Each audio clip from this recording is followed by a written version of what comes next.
नमस्कार, city post के इस खास पेशकश में आपका स्वागत है। मैं हूं श्रीकांत प्रत्युष। आपके लिए बड़ी खबर यह है कि पूर्व केंद्रीय मंत्री और जगदेव सेना के राष्ट्रीय अध्यक्ष नागमणि एक बार फिर से सक्रिय हो गए हैं। आपको पता है कि कोई ऐसा राजनीतिक दल नहीं है जिसमें काम नहीं किया है नागमणि ने।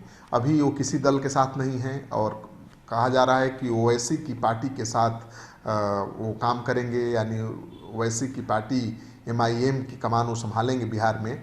और इस बीच नागमणि ने अपने शहीद पिता जगदेव प्रसाद के नाम पर गठित जो सेना है, जगदेव सेना, उसके राष्ट्रीय अध्यक्ष के नाते एक बड़ा ऐलान किया है। उन्होंने 23 फरवरी को बिहार बंद का ऐलान किया है और इस बंद का ऐलान उन्होंने आरक्षण को लेकर किया है। उनका कहना है कि हाल में सुप्रीम कोर्ट का जो टिप्पणी सामने आया है कि भारत के पिछड़े दलित और आदिवासियों को आरक्षण देने का मौलिक अधिकार नहीं है, ये बिल्कुल बीजेपी की साजिश है। उनका कहना है कि भारत सरकार यानी बीजेपी की सरकार सुप्रीम कोर्ट के जरिए आरक्षण को समाप्त करना चाहती है। नागमणि ने कहा कि पिछले चुनाव में भागवत का जो बयान आया था और उन्होंने कहा था कि आरक्षण की समीक्षा होनी चाहिए, वो भी एक साजिश का हिस्सा था और अब सुप्रीम कोर्ट की जो ये टिप्पणी है वो भी साजिश का हिस्सा है। उन्होंने कहा कि ये हास्यास्पद टिप्पणी है सुप्रीम कोर्ट का कि आरक्षण का अधिकार दलित और पिछड़े आदिवासी समाज को नहीं है। उन्होंने कहा कि किसी भी कीमत पर आरक्षण को समाप्त करने की जो कोशिश है बीजेपी सरकार की, उसे सफल होने नहीं देंगे। और इस आरक्षण को समाप्त करने की साजिश का आरोप लगाते हुए उन्होंने भारत बंद का ऐलान किया है। और इस भारत बंद को कितना सफल वो बना पाएंगे ये तो आने वाला वक्त बताएगा। लेकिन सबसे बड़ी बात ये है कि रालोसपा, जिसके बड़े नेता हुआ करते थे नागमणि, और रालोसपा सुप्रीमो उपेंद्र कुशवाहा पर बड़ा आरोप लगाकर बाहर हुए थे दल से, उस दल का भी समर्थन मिल गया है और नागमणि के इस बंद को रालोसपा पार्टी के समर्थन का ऐलान कर दिया गया है। रालोसपा पार्टी के जो प्रवक्ता हैं अभिषेक झा, उनका कहना है कि उनकी पार्टी इस बंद का समर्थन करती है।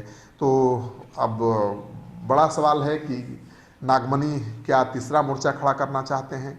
पहले चर्चा चल रही थी कि नागमणि ओवैसी की पार्टी की कमान संभालेंगे और जीतन राम मांझी, पप्पू यादव जैसे नेताओं के साथ मिलकर एक तीसरा मोर्चा बनाएंगे। अब रालोसपा ने भी उनका समर्थन कर दिया है, उनके बंद का समर्थन कर दिया है। और जीतन राम मांझी की पार्टी के प्रवक्ता दानिश रिजवान के अनुसार उनकी पार्टी भी इस बंद का समर्थन करती है। तो नागमणि अभी राष्ट्रीय अध्यक्ष हैं शहीद जगदेव सेना का और उस नाते उन्होंने बंद का ऐलान किया है, आरक्षण को सबसे बड़ा मुद्दा बनाया है। और हमारे संवाददाता वंदना शर्मा की रिपोर्ट के अनुसार नागमणि काफ़ी उत्साहित हैं और उनका कहना है कि बिहार बंद को सफल बनाने की पुरजोर तैयारी की जा रही है और इस बिहार बंद को सफल बनाने के लिए लाखों लोग सड़क पर उतरेंगे। तो बिहार बंद का ऐलान तो नागमणि ने कर दिया है, उसकी तैयारी में भी जुटे हुए हैं और इस बंद को NRC, CCA और NRP से भी जोड़ रहे हैं। लेकिन अब देखना ये है कि नागमणि का जो ये बिहार बंद का आह्वान है NRC, CCA और NRP और आरक्षण को लेकर कितना सफल हो पाता है। और जो समर्थन का दावा किया गया है रालोसपा की तरफ से, हम पार्टी की तरफ से, हकीकत में उस दल के कितने कार्यकर्ता नागमणि के इस बंद को सफल बनाने के लिए सड़क पर उतरते हैं। आपको ये खबर अच्छी लगे तो दोस्तों के साथ इस वीडियो को खूब शेयर करिए और अगर आपने अब तक हमारा चैनल सब्सक्राइब नहीं किया है तो कर लीजिए। आपका सहयोग समर्थन सिटी पोस्ट के लिए बहुत मायने रखता है।